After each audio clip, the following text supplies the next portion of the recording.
Ya. dipakai, digunakan untuk efek yang disebut dengan gas tertawa supaya dia bahagia-bahagia. Tetapi ini berbahaya. Gas tertawa. Ya. Gas tertawa. Ya, terus?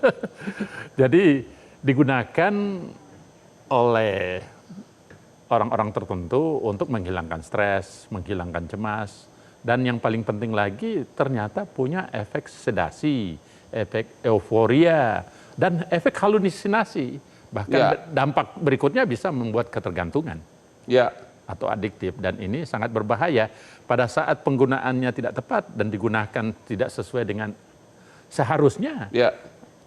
Ya bisa menyebabkan hipoksia atau kematian karena kekurangan oksigen. Jadi apakah itu sudah mendekati unsur narkoba?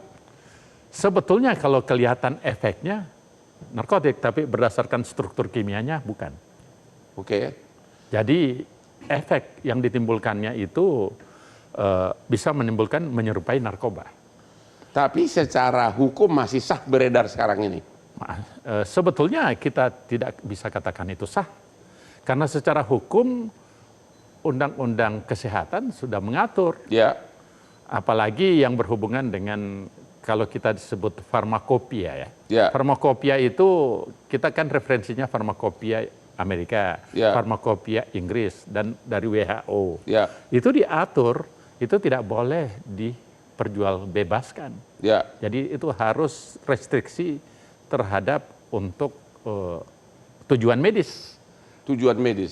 Sedangkan untuk tujuan pangan itu ada spesifik juga. Itu produsennya harus mendapatkan CPPOB dari Badan POM dan harus secara spesifik peruntukannya. Jadi tidak boleh dari orang membeli ke, maksudnya dari tempat pembelian terus ke orang pribadi, harus dari bisnis ke bisnis karena tujuannya untuk tujuan apa yang kita sebut untuk sebagai bahan tambahan pangan, semacam gas pendorong supaya es krimnya itu tidak bermasalah, atau krimnya, whipped cream biasanya kalau pangan. Jadi sekarang ini apa, pengaduan masyarakat sudah banyak atau bagaimana tentang penyalahgunaannya whipped cream ini? Belum banyak, tapi di lain sisi kami dengan adanya kasus yang seperti ini kami akan pertegas lagi aturan-aturannya, dan kami lagi siapkan peraturan Badan POM khusus untuk semakin bagaimana mencegah supaya masyarakat umum tidak menyalahgunakan.